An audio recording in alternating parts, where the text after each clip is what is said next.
everybody. Happy Sabbath. Okay, I have a story this morning. I was actually, I had 3 prepared, and then I read 3 to my mom, and she liked this one the best. So you're going to have the story that she liked the best today. It's entitled The Baker and the Bread. Okay, once upon a time, there was a man who wanted to become a baker. He had always loved fresh baked bread, and he thought he would enjoy baking it for others.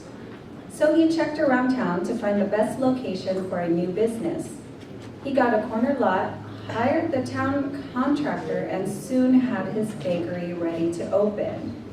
With gleaming stainless steel sinks and appliances and shining glass cases to display his wares. But things didn't go too well for the baker. He worked long hours. He advertised every way he could think of. He tried his best to make a go of it, yet he couldn't seem to produce the kind of bread he had tasted in the past. When customers came by to see his new building, they didn't purchase any of his wares, and they never returned. Finally, after years of struggling, he had to admit he was a failure. He had to work elsewhere at night to keep bread on his own table. All of his helpers had quit to find work somewhere else. He was at the point of bankruptcy. He had tried everything he knew to make his bakery successful, and nothing had worked.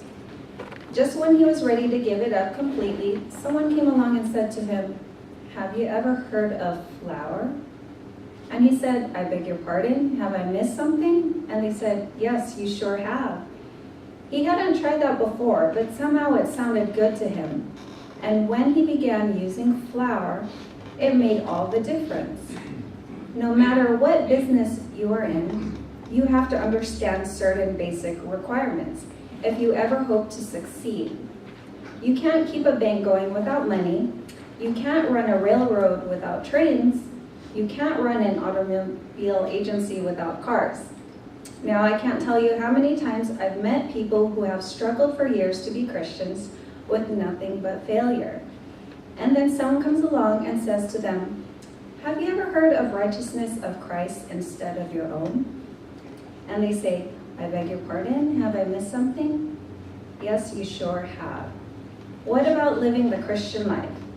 How many of us have overlooked the basics for years, seeking for righteousness but not knowing how to obtain it? It is nothing but frustrating to try to be a Christian without understanding how to accomplish it. And the text for this is John 6:35 and 36.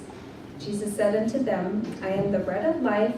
He that cometh to me shall never hunger, and he that believeth on me shall never thirst. But I said unto you that ye also have seen me and believe not." John 6:35-36, and that's entitled The Baker and the Bread. Happy Sabbath, everyone, and enjoy the program. Amen.